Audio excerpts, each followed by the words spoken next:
welcome to another episode of Sneaker Convo. I am your host with the most, Gary, aka In Gary We Trust. Coming at you guys again with another episode.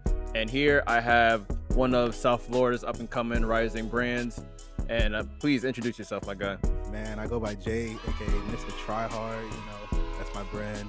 And appreciate you for inviting me. Glad to be out here. Of course, my guy. Yeah, I've known you for a couple of years. Actually, we used to work in the same mall. I used to see you across the hall like every day. Yeah. And now I see that I saw this clothing brand. I actually kind of saw the clothing brand before I even saw who was behind it. Right. And I'm like, oh shoot, I know him. So I'm like, yeah. I know you would be like a good guest for the show. Appreciate you, man. Let's get right into the fits. I'm gonna go first. So what I got on is I have the Bread and Butter Collection Florida Marlins fitted hat. To him. I got if you in the city, you seen this shirt a lot. It's dude. It's the Filthy Project. This is the Miami pop-up location during Rolling Loud weekend. I got on the olive kind of khaki Eric Emanuel shorts. I believe that Eric Emanuel is actually I think he just re-releasing these this weekend. And I got on the Filthy Project purple socks, very cozy. And then, of course, I gotta hit him with a new pickup I got very recently. This is the Cactus Plant Flea Market blazer mid. Yeah, this shit's crazy. Bro, I appreciate it, man. It took me a while to I always wanted this shoe, but if you guys didn't know, this is actually like a Nike by you. Really? So there's every pair looks different. A lot of I didn't know that. Yeah, like when you literally get the box, it says, made by Kevin or Karen. Oh, that's hard. So like a Dornbecker, kind of. Pretty, not really, because it's like a Nike ID that released. Okay.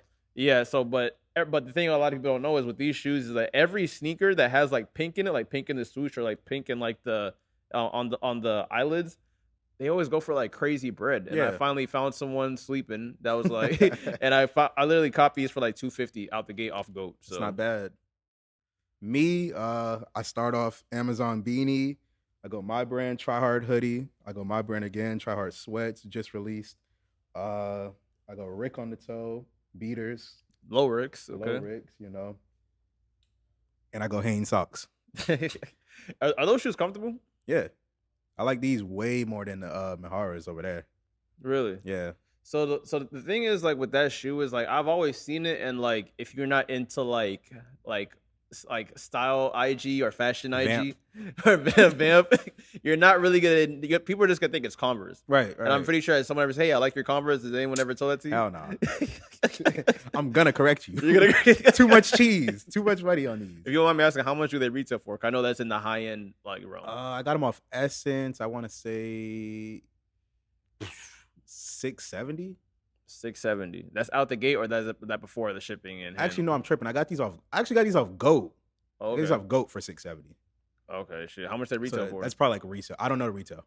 Oh, okay. See, that's the time we're low in tops. Right now. I don't know the retail. Okay, but they do look dope, and I've been seeing a couple of my homies wearing them. I'm like, yo, they're actually really cool, and it's if you want to be different but don't want to be regular, I think that's the perfect shoe for you. They head ass now. That's why they're my beaters. That's where they're your beaters, because it's all right. So is that kind of the gateway into fashion IG, where it's hey, if you want to look cool, 100% grocery store shoe right here. Mm-hmm. If you guys see some Ricks and some wax denim, that's wax denim not happening. No go. I'm gonna bring it back. Trust me. You? I could not see you wearing wax denim. I actually got a pair. Really? It's too hot for that. Don't worry. Come back here around January, December. The fit's gonna look a little different. Okay. One sneaker that's hasn't released yet. If it's releasing, Travis Scott. Obviously, you guys didn't know Utopia released, so it technically is 100% Travis Scott season right now. So the shoe that he's been wearing, he wore it in the K-pop video. It's basically it looks like an Air Jordan 1, but it's the word on the street, they're called the Travis Scott cut the checks. Right. But to sneakerheads, we view it as this is just kind of another version, his version of Nike Air Yeezy 2. Yeah. So what's your take on it? That's a harsh take. Air Yeezy 2. That's the word on the street. I'm a stand. The word on the street is they look like Izoids, not Yeezy 2s. Really? But it's the strap for me. Yeah, definitely. I could see it. I wouldn't say I like him, but I like the move for him. Okay. I like that he got his own signature shoe, Jordan approving it. You know how Jordan get. Of course. I like the move for Travis, but I wouldn't cop the shoe. I I hear gotta see. you. I have to see it styled a little bit more. Like I literally feel like I'm looking at that shoe like, oh, this is for new Travis Scott fans. Right. Like I see 100%. like when I see like the 10-year-olds, the 15-year-olds, the Ragers. Yeah. 100%. Like I see them going after the sneaker. Hey, if it goes for resale, I don't mind flipping it, but I wouldn't be wearing these for the toe. I'm actually still a fan of his Jordan 1 lows, all his Air Jordan 1s. I Yeah. like all of them. I like all of them before this. Yeah. I don't like this shit. But one thing about Travis Scott that's kind of made Travis very relevant in sneaker culture, and we know that like he's known to put that shit on for sure. Really? Really? These niggas catch me with so many harsh takes. Oh, here we go. Travis Scott is not a put that shit on her at all. Really? He's not. He's not, bro. All right, what makes you think? For the rock, not to go off topic, for the Rocky Travis debate, Travis makes better music, but Rocky got the style. Travis, he's a little funny dressing. I'm gonna keep it a bean. All right. I'm not a Travis Scott stan. I know that's the running joke for everyone about like, oh, Gary loves Travis Scott. Yeah, I do love Travis Scott, but You're a stan. I'm not a stan. You're a stan. I'm not a stan, bro. But I'm literally like, when I see Travis dress, it just looks like it's either because he never had a fashion conversation with anyone or on the internet. So I'm just thinking, it's like, yo, who is his stylist? Because he literally has pieces that's hard as fuck to find. Yeah, that is true. And he wears it right. You have to give him that. That is true. Yeah. Every piece he wears it right. He never looks goofy in anything. I mean, he's getting styled. He's getting styled for sure. But even to be honest, a lot of these NBA players get styled. They still can't put it. Look at Zion. No, sorry you had to catch the straight, but look at Zion. Look at fucking Zion. Look at Zion is right. Literally, man. But reason why I bring up Travis Scott is that he's mostly known for like, even though his music, he kind of has the most popular merch in the game as well. 100%. So I wanted to ask you, especially someone that makes clothes, why do you think his merch is so desirable? Supply and demand. I just feel like he has the fans on lock. That's all it is. It's nothing special. It's not like a custom blank. It's probably, I mean, a custom cut and sew piece. It's probably literally just like a t-shirt blank that already exists. They print on it in LA, and the demand's so high they ship it out in 8 weeks. But he knows people are gonna buy it. Yeah. I literally just think it's kind of like the Cardi effect. He has the fans right now. It's nothing special about it. I got you. He just has sheep pretty much, just buying anything. Pretty much. Yeah, I think he's reached a different tier when people are buying a briefcase. Yeah, he literally had a button on the website that said "Buy all." It was like 1,500, and people are pretty sure pressing that button. You could have bought like 6 vinyls, all the shirts. Like, that's crazy. And think for resale wise, if you have a store that hit all button, makes sense. Yeah. Okay. I could see that. Yeah, but the reason why I think like his merch like sells so well is because like I can actually see, like, granted, not everything is perfect, but it's like he does have a care, or his merch team cares a lot about graphic. Right. It's nice. The stuff is nice, but it's a good graphic. I'm just saying, far as the feel of it, I'm sure like it's not anything crazy. I hear you. I felt the Rolling Loud shirts. It literally was just like, I wouldn't say gilded. I wouldn't slaughter them and say that. I got a couple. How do you feel about it? Well, I never stood in line for Travis merch because, like, I went to Rolling Loud once, and I'm like, yeah, never again. Never again. But, like, my sister, she goes every year, and, like, when Travis performs, she gets me a couple things, and I'm like, hey, like, when I wear it, it just gives you that kind of, like, that exclusivity a little bit. I think that's where I kind of go for. It's like, Travis Scott has a lot of merch, and that's another thing why I think his merch does so well is that, like, he has merch in every city he freaking tours. It's all different. It's never the same. Variety. Like if you go on like say if like a Drake tour or like a 21 Savage tour or just any popular rapper, it's the same merch in all different stadiums. Yeah. You can tell that like Travis Scott's team puts a lot of time to make sure like, hey, we're going to be in Houston, put a rocket here. We're gonna be in Miami, put a beach effect here. Like I can give him that. That's crazy. Yeah, that's hard. I even think that even sneaker people who go to like these sneaker events, how they change, hey, this is the merch for Detroit. I think that stems from Travis. I'll say it. If I'm looking crazy, tell me. It could. 100% could. Well, like, and I know that you kind of have a taste for high fashion as well. The Louis Vuitton is actually coming out with like a basketball sneaker. Yeah. And what's your take on it? Me personally, I like them. I think they're going to be styled really well. They brought jorts back. I know people are going to kill them with the jorts. I actually love the Louis dress. I don't know if I can drop the 15 on a very irresponsible week. Maybe. The Louis V jorts with the all over embroidery with those go crazy. So I like them. They look like AIs a little bit. Questions. I hear that. Nice silhouette. Yeah. Well, I was saying it like this shoe. Like I'm not gonna lie to you. If you wear these with shorts, that's nasty work. Really? Yeah, I'm gonna put it out there. I think this is a big pant only type shoe. I'm gonna have to disagree. Big pants I'm over saying. those gonna be crazy. Come on, all right. You say that's gonna be crazy, but I'm pretty sure I'm gonna see Jay like freaking Bloody Osiris's picture when he's wearing some big. That's what I was thinking of. I've already seen Bloody Osiris wear them with shorts. Really? Yes. I'm not gonna lie. I don't like it, but a lot of his fits. But the shorts are gonna be huge. The shorts are gonna be like right here. Not for me. There's a way good ways and bad ways to wear the jorts. That's its own conversation. It's almost worse than today, but the humidity was a little too much for me. Yeah. Like I told everybody, mesh is the only way to go this time of year. Man, sometimes you gotta burn up for the drip. Hey, we not that far apart in age, but I'm in my comfortability bag. Yeah. Hey, tell you, bro, when you work that 9 to 5, that comfortability bag is every day, bro. Yeah. But of course, I'm gonna put that shit on regardless. All right, so getting into my favorite segment now. The homie Jay brought in some gems over here, and what I love about this segment is every time I invite a guest, they bring some sneakers. They either mean something to them, or it's their favorite, or it's just a conversation starter, and it kind of shows you how they put that shit on in their own way. So please explain to me like the shoes you brought to the show. All right, so just because I'm on this show, I'll start Jordan related first, because after I talk about this, I'm not going to talk about Jordans for the rest of the episode. So this is my all-time favorite Jordan, really. This is probably the only Jordan that I'll keep in my closet. Like, I could sell everything, I wouldn't sell these, just because it's like, I lied earlier. This is the first shoe I went on the hunt for. I didn't go on the hunt crazy for it, but like I'm talking about growing up, this is the shoe that I wanted to go on the hunt for. Okay. Like I wanted this shoe bad. So when it retroed, I had to get it. And yeah, just a clean colorway. Can't go wrong with it. You know, I was watching Kanye growing up, seeing him style these, and I got influenced.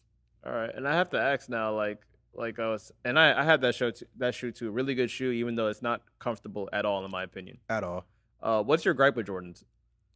I just feel like the colorways have been trash, and I feel like they're repeating stuff too much. I don't like that. Okay, so you're not really a fan of the retro. Too much. Okay, got it. That makes sense, because I remember, I think it was like 19 or 18. I think it was, or 2020 maybe.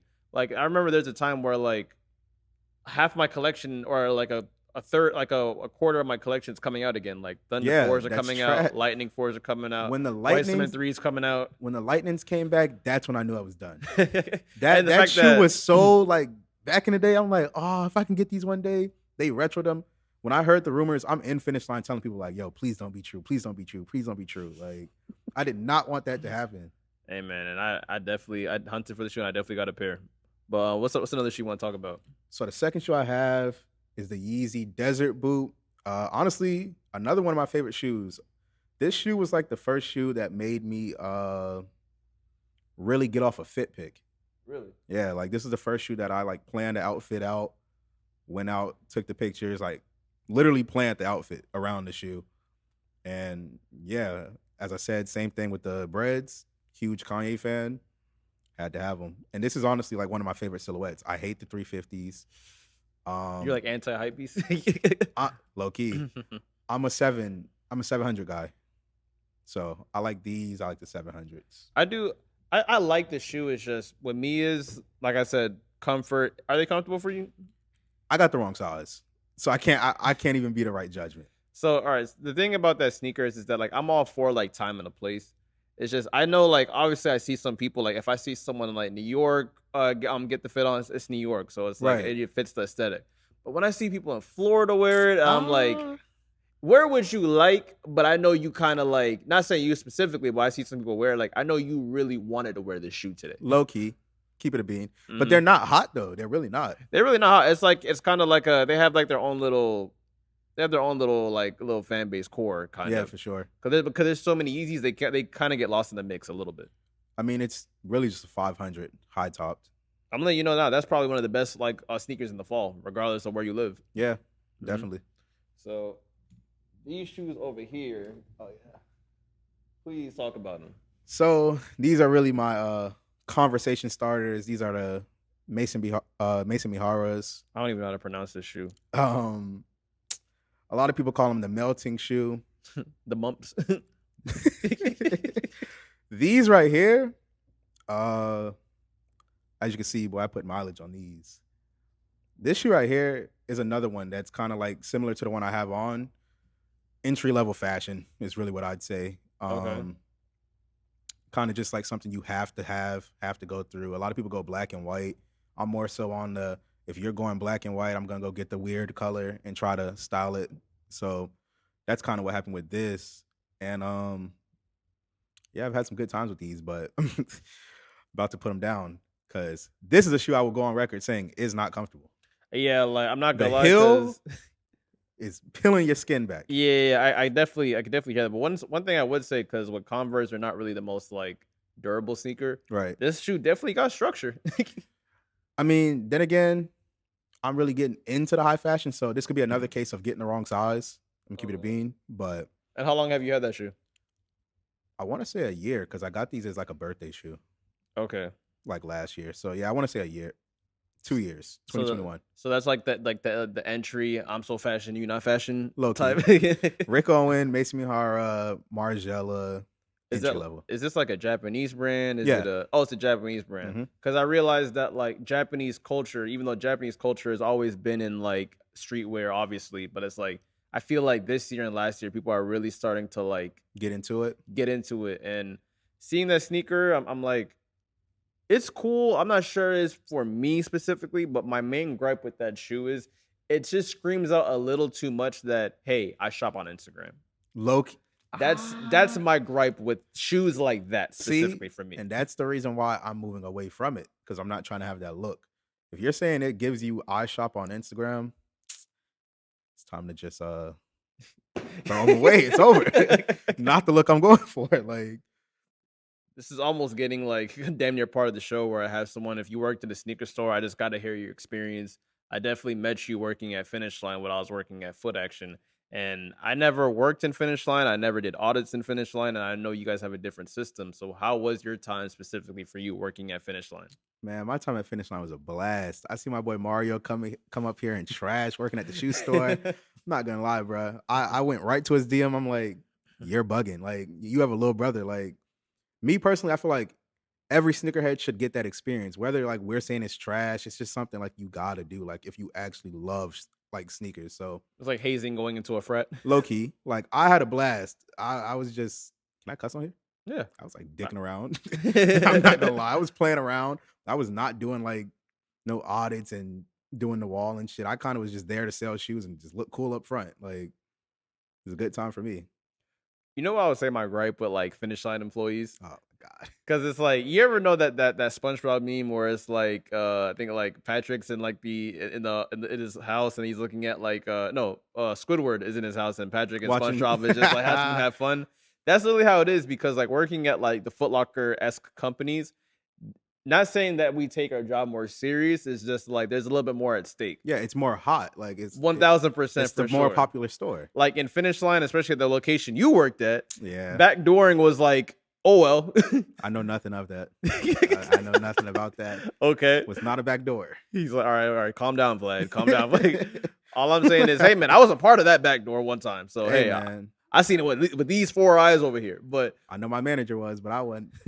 one thing I would say about Finish Line as well is like, don't you think that you guys probably had like a little bit more of an enjoyable time and not really like stress over the job? Do you think is that because that like Finish Line, you guys didn't make commission over there, right? No. So it was more of like an hourly based jobs. Now Yeah. with Foot Locker, now we had commission. It was a little more goal oriented, competing Trying to against get with that each higher other. check. And then another thing that I realized too is that what I've heard in the sneaker sphere is that Gosh. working at Finish Line, the only task you really have is selling insoles. Selling insole shoe cleaners, they really just be on your head about getting the emails. Really? Get the email, get the email, Aw, get the email. man. That's it. That's all you got to worry about. That's really it. Fam, working at Foot Locker, you got to worry about getting the sale. You got to get the add-on, which is like getting the socks, the shirt. And I Yeah. worked at Foot Action, so I it's mean, like y'all had more stuff though. Like we really hear that. weren't too apparel based. I hear that, If I bro. say so. Literally, like the sale never ends at Foot Action. Yeah, nah. And especially if they leave it, make sure, hey man, remember like we got and as they leave it, you gotta tell them what shoes are coming out as well. Yeah, that's to draining. get them come back. So like, bro, every time a customer came in, Like, I don't know if you probably saw people working at Foot Action. We never smiled, bro. Never. Just standing across like this. Mm-hmm. Literally, you guys were the Squidward watching us. Literally, y'all were just like having a blast, laughing, We playing running loud ass around, music. joking, listening to music. Back then, when I first got there, we were allowed to get on the aux, but district manager came, shut that down. We was having a good time. The only time I saw y'all actually work is when a Jordan 11 came out. Fact. And that was a regular Saturday for us. That's a fact. And I honestly want to give the floor to you to talk about your brand, how to start, why do you make clothes? The floor is yours. Okay, so my brand, if you didn't know, is called TryHard. A lot of people don't know that my brand name is actually like an oxymoron. I'm not actually telling the consumer to try hard. It's more so like when I got into fashion, I just was doing like matching heavily and like wearing colors, and like that kind of put me in the box of being a tryhard. So what I did with my brand was just kind of like embrace being called a tryhard. Like that's not a bad thing. And as I said, it was an oxymoron. So like double meaning, it still does mean like, I just believe you should always put your best foot forward. Like people try to play too cool and like keep low maintenance, and I just feel like, nah, you really should try hard. So yeah, I just started making clothes because it was kind of like the inevitable. I grew up a sneakerhead, like so much to the point where I've had YouTube channels at like 8, and I was making slideshows with shoes on the slideshow. So like I've always loved sneakers. And then top of the pandemic, I started a fashion YouTube channel. Really? So I really started gearing more towards looking at like, hey, how can I put on better pieces around my shoe? Yeah. So that's really where it started, top of pandemic, but like it was really the inevitable. Okay. So as far as like making a brand now, like how long has like your brand been like you started like making clothes? Or how long has TryHard has been out? I want to say the brand has existed for about 3 years, but I tell everybody this is my first real year doing it. Really? As far as being consistent, taking it serious, and just betting on myself. Definitely. Like I see you like I've been seeing your brands. I've been seeing you make shirts here and there. Then I saw you venture making hoodies, and then the pants. I can't wait till mine's come in. They're coming. And I saw you do like a whole like campaign for your brand, a photo shoot. Yeah, that's definitely my next move. I'm giving you the drop right here. For every big drop, I kind of want to do a film because I do have a kind of like passion for cinematography as well. Okay. Like at one point I was a photographer, and then like I said, I did YouTube. So I like film, I like shooting videos and stuff. So I kind of, if I can keep that going, I'm gonna try to. Okay, shoot. So as far as like, what are the headaches of? Because I've been in the sneakers and fashion forever, but I've never once ever thought about making my own brand. Really? I don't know why. It's like I'm not saying that I'm not capable of doing it, but at least right now in my life, I respect that though. I love being the consumer. I love that. Like right now, like I've been for the past couple episodes on both my podcasts, I've been wearing my homies' brands because I just think it's generally cool. And at one point, it's like, all right, the Supreme Bape is cool and all that, but it's like, I just kind of want like a different feel. Like I almost little felt more exclusive. Like right now in 2023, streetwear feels like streetwear again. Yeah. Like even though like a lot of people are making brands and it's almost copy and paste with a lot of shit, but like I just love the fact that like streetwear is like people are wearing clothes in the street again. If that makes any sense. Shout out my boy Jerry at Filthy, definitely killing it. There's a lot of them, bro. Like I just had my homie Randy here, like on the last episode. Yeah, shout out Woozy. And one thing I want to ask you is what are like the hardships? Like what are the cons of like making a brand? Like some things that like people don't see like on camera. Well, I mean, let's start off with the cliches. It's just not cheap. It's not cheap at all. Like funding everything yourself, no like loans, anything like that. You're coming out of pocket for everything. Like I'll give you the drop right here. There's basically like there's minimums when you buy a bulk. I heard about this. So you have to get 50 pieces. So basically, if I don't sell 50 pieces, I lost bread. And shipping's crazy. Like to buy 50, it's like $1,400.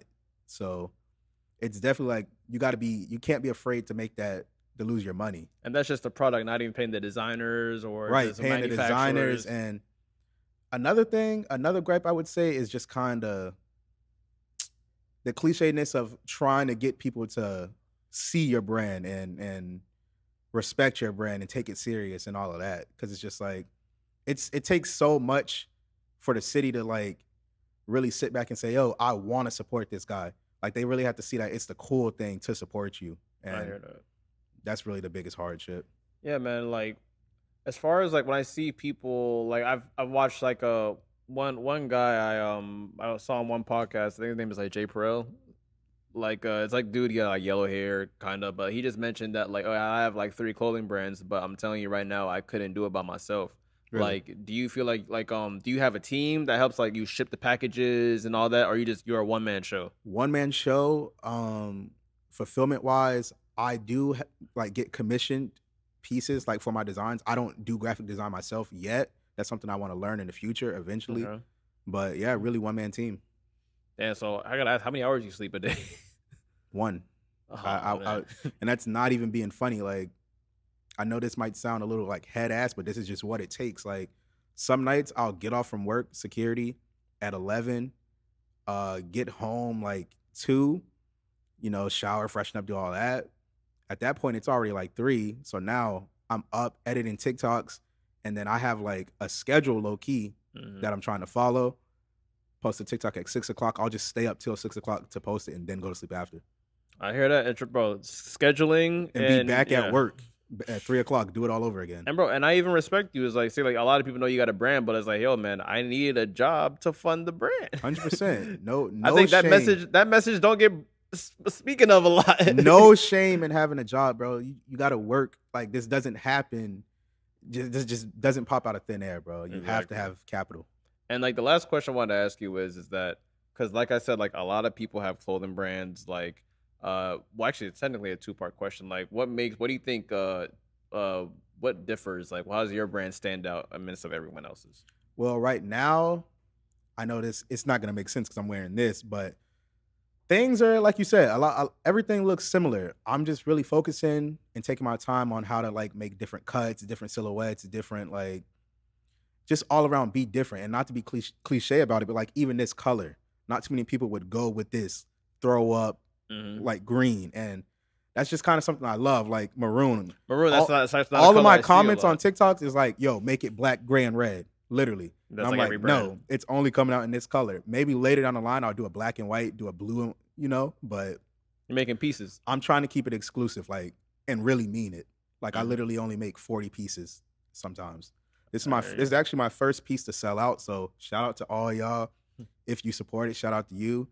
I know you have a crazy gripe with pre-order. So I really support you, man, because I'm going to speak for all the small brands. Like, back to what I was saying, like, you have to work, and sometimes you have to wait to be able to even fund your dream. Like, that's a fact. That's the whole thing about the pre-order. It's not, yo, I'm doing a pre-order because I want to do it or I'm scared to lose money. In my case, it's more so just like you can't really afford to do it until you make that first lump sum of money. Okay, and I'm glad that that's how you break down like the purpose of pre-order. And yeah, it makes sense. And I guess the very last question I had for you is that like I said, everyone has a brand. How does a brand like take off in a way? Like, what's the best way to promote a brand? Because I'm seeing a lot of brands where it's like, do you have to know a celebrity? How, like, is there like a seating list? Like, how do you market yourself of like, because of being a celebrity? Because a lot of people who make clothes be introverts, low-key. Yeah, 100%. Even me, like, I'm running. I just did my last campaign, and I'm running with my boy Terrell as my main model. So I put him really at the forefront. Everyone thinks it's his brand, and I'm cool with that. So it's like, what I would say, I don't really think it's a method. I know everyone's going crazy on the TikTok right now. I would recommend that. As corny as it is, it works. It definitely works. Like I said, I sold this out 2 times due to TikTok. Damn. So, yeah, man, stop fronting on TikTok. Stop fronting on TikTok. TikTok's bringing you the bag, and you can do it a cool way. You really can. Okay, shoot, man. But where can people find you if you want the people to find you? My personal is 25J. It's 2, the number 2, FYEJAYY. But that's not even important. My brand is 4, the number 4, them, DEM, TryHards. And a lot of people get this confused. My brand's not called 4 them TryHards. My brand is just called TryHard. Oh, okay. All right. Okay. It's literally just called TryHard. Okay, shoot. You cleared the smoke. Cleared the smoke. All right, man. So I do appreciate you coming on the show. You're welcome back anytime. No doubt. Thanks And for having me. And you were like, man, I don't even be on shoes like that. But hey, it's a fashion podcast as well. Yeah, I don't, but I just had to come out, sit with my boy, and chop it up. Bro, I appreciate that, man. Of course, y'all know where to find me. You can find me here at Sneaker Convo, my personal page, and Gary We Trust. And you can also find me on my other podcast as well with my homie Cheech. These are the aesthetics. Oh yeah, I gotta interrupt him right here. Uh-oh. Let me on the podcast. Like, oh yeah, okay. I'm trying to get my AKAs off. I'm gonna get them off right here, just since I couldn't get them off on these. These are the aesthetics. Don't worry. You don't have to say No. AKA Mr. TryHard. AKA when you let me on the podcast, I'm gonna get off back to back. AKA let me on the podcast. Okay, you know what? It's stamped right here on footage. You will be coming on to this podcast as well. All right, man. And once again, this has been another episode of Sneaker Convo, and I will see you guys next time. Peace.